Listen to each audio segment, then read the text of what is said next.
Hey lovelies, so I am here today with my very good friend slash sister slash partner in not crime, busting criminals, partner in justice, let's put it that way, and professor, homeschooling mom, adoptive mom, and best-selling kids author. She's super humble. She won't say any of this stuff about herself, so I have to say it for her. That's all I have to say about that.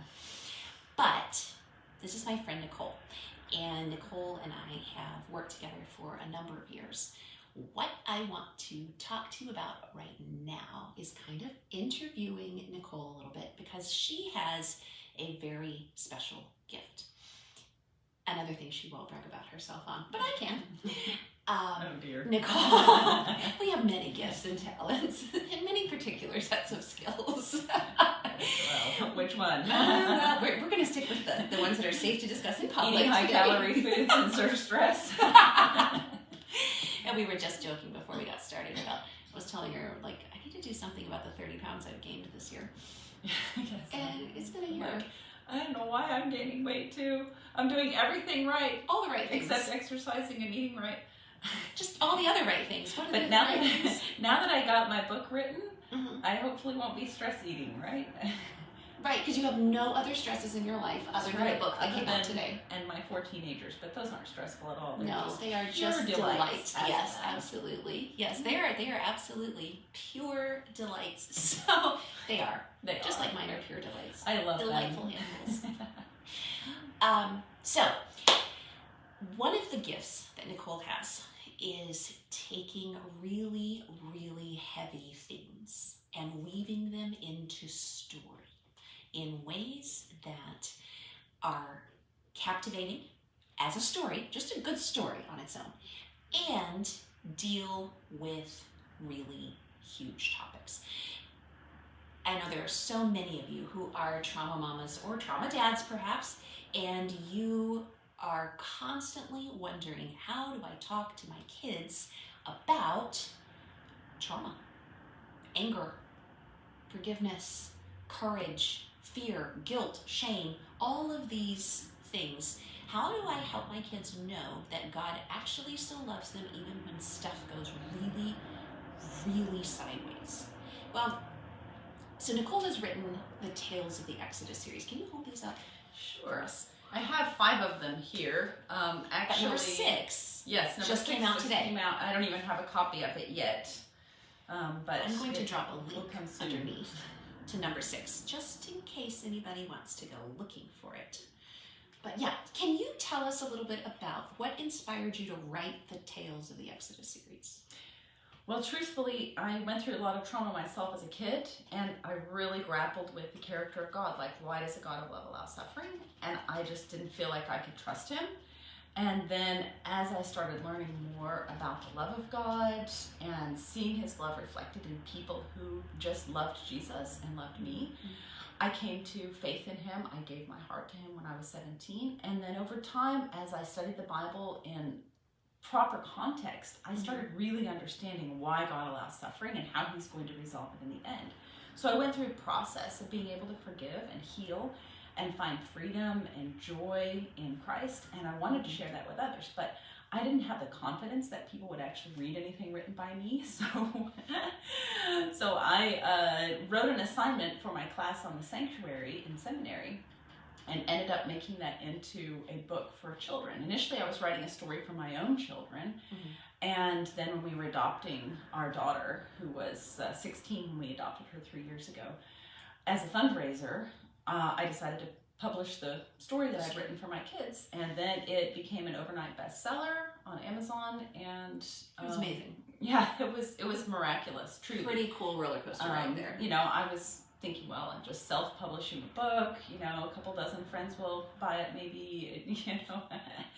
And instead it became the #1 bestseller in children's Christian historical fiction on Amazon for the whole month that it was, of a new releases, for the whole month that it was a new release. So anyway, and then my professor from seminary said you should write one on each of the feasts, because that one focused on Day of Atonement and the power of God setting us free from guilt and shame and the gospel basically in the Old Testament.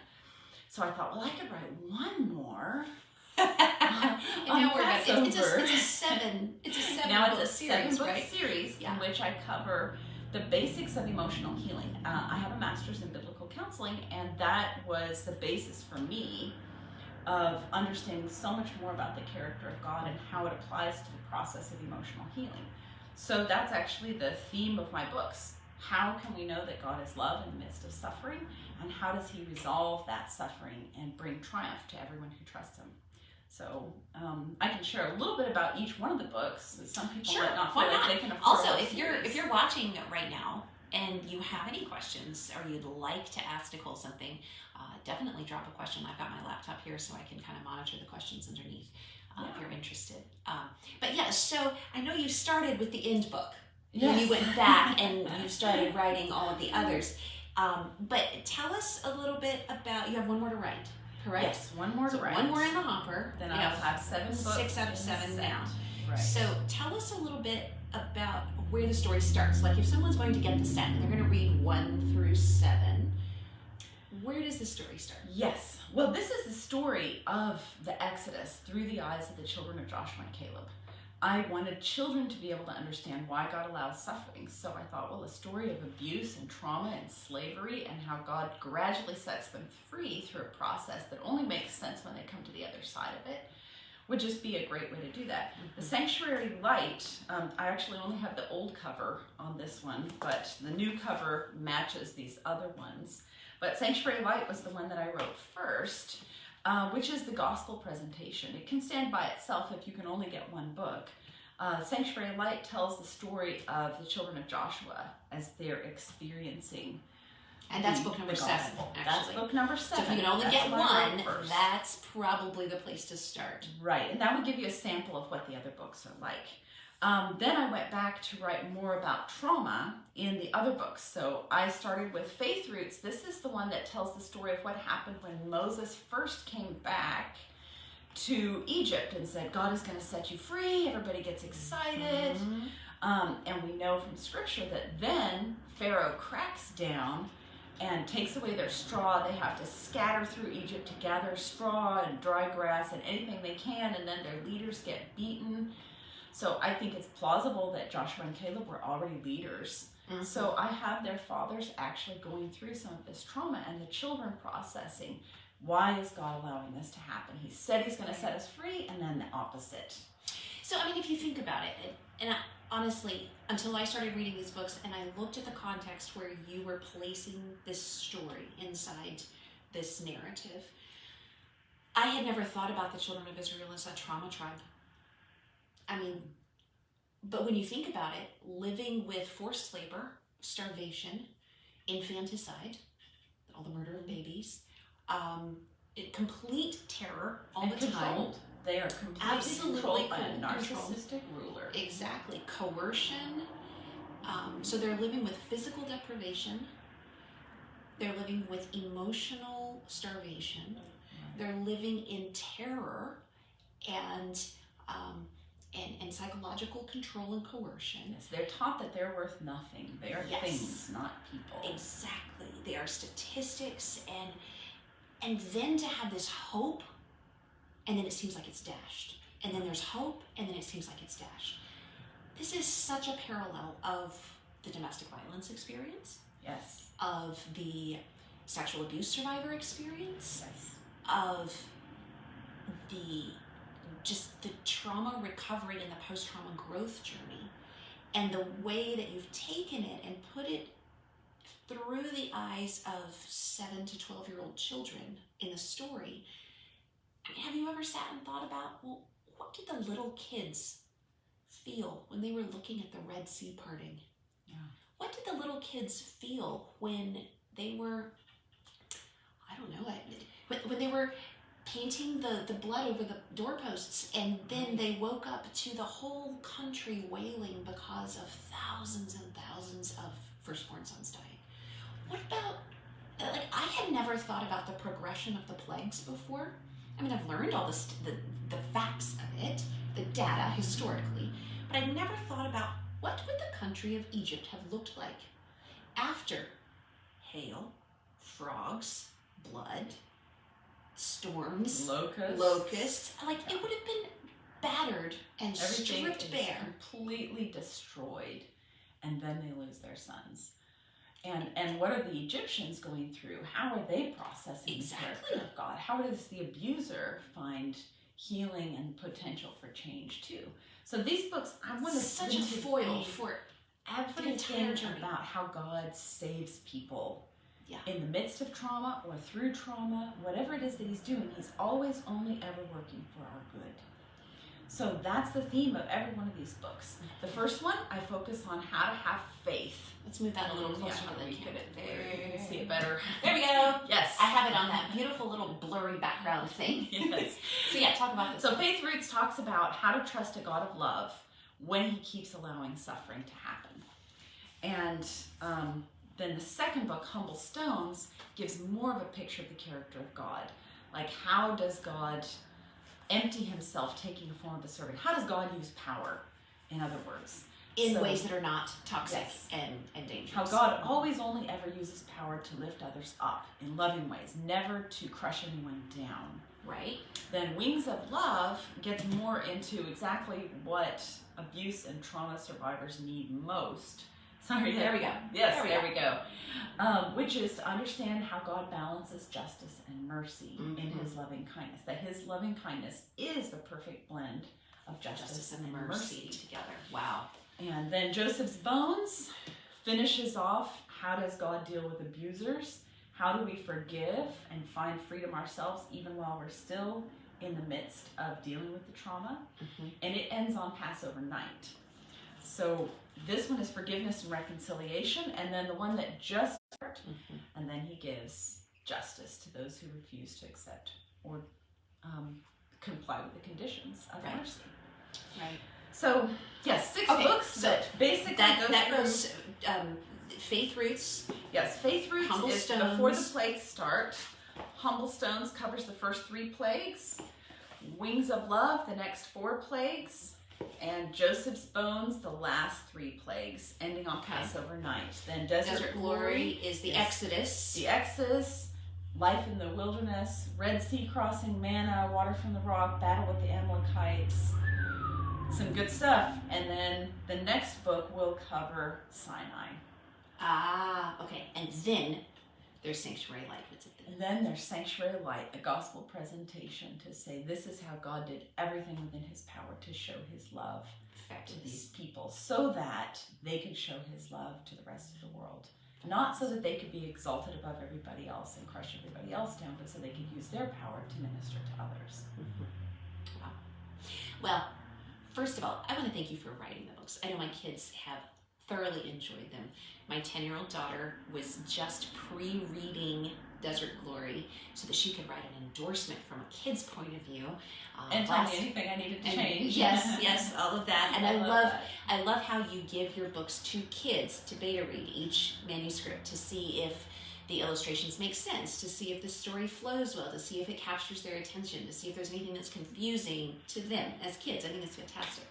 So anyway, if you are looking for fantastic trauma-informed resources for your kiddos for this Christmas, 6 of the 7 books are now available. Yes. And I have linked to them underneath the first comment there. Scroll down in the comments. I have linked to it so that you can start with Desert Glory as the direct link, but you can see all of them are linked there in Amazon. Yeah, you can start with Faith Roots or Sanctuary Light. Either one of those either one is powerful. Right. Faith Roots is interesting because it shows some of what we don't see in the Bible, what's going on behind the scenes. Right. Also, at the end of each chapter, it has some thinking about it questions. Oh, I don't know if you can see them, but a few questions to discuss. They're perfect. I've designed them for family worships, for homeschooling, for schools. Bible a lot class. Of teachers are using them in their classrooms. Kids' devotions. Yes. Any of those. Yes. Yeah. Anything. And then I always have the adults that are telling me, after the kids go to bed, I sit and devour the whole book. Well, I'm not surprised. I'm not surprised because they're really great stories. And, we have a question. Are those available on Audible? Not yet. Nicole, are these available on Audible? I'm trying to get the books written. They aren't available on Audible yet. If somebody wants to read them for me and record them, that would be fabulous. I'm working on getting them into some other languages. And they are on Kindle. The newest one isn't on Kindle yet. But it will be. Yes, it will be. And so this means we're still missing book number 6. Do you have a title for that one yet? I am thinking it will probably be Mountain Grace. Because it's the law given at Sinai, but rightly understood, it is such a beautiful picture of the character of God and His grace. So that's my working title right now. Tentative title, Mountain Grace. All right. Well, thank you for coming over and doing this with me, because, you know, every holiday and all through the year too, I have mamas asking, like, where do we find good material? Where do we find stuff that can spark conversations, where we can teach healing themes without having to bring it up in a awkward way, or approach things in a way that feels like we're slamming a dangerous person and creating conflict or a rift within our social circle or our family, or disclosing information we're not free to talk about. But how do we still teach our kids how to handle these huge emotions and these huge themes? Yeah, so many of my reviews and feedback that I get from people focuses on how this has helped open up conversations with my kids. My kids have told me they finally get it, what I'm talking about on how to forgive, or why it's okay to say no, those kinds of things. And one of my favorite reviews is actually one where a mom wrote and said, I got these books for my daughter to read, but reading them as an abuse survivor started a process of healing in me. Wow. And that's what I'm writing them for. As a survivor of trauma, I want parents and children and every single person out there to experience the love of God in a way that they never have before, so that He can go into the deep, broken places in their hearts and bring healing and bring freedom and give answers to why He allows this and how He's going to resolve it for good in the lives of those that can trust Him. Absolutely. And I mean, it's why we do what we do. Absolutely. It is. So I love being able to pass these fantastic resources on to you. And if you have any other questions, if you're watching this later and it's not live anymore, go ahead and drop them down.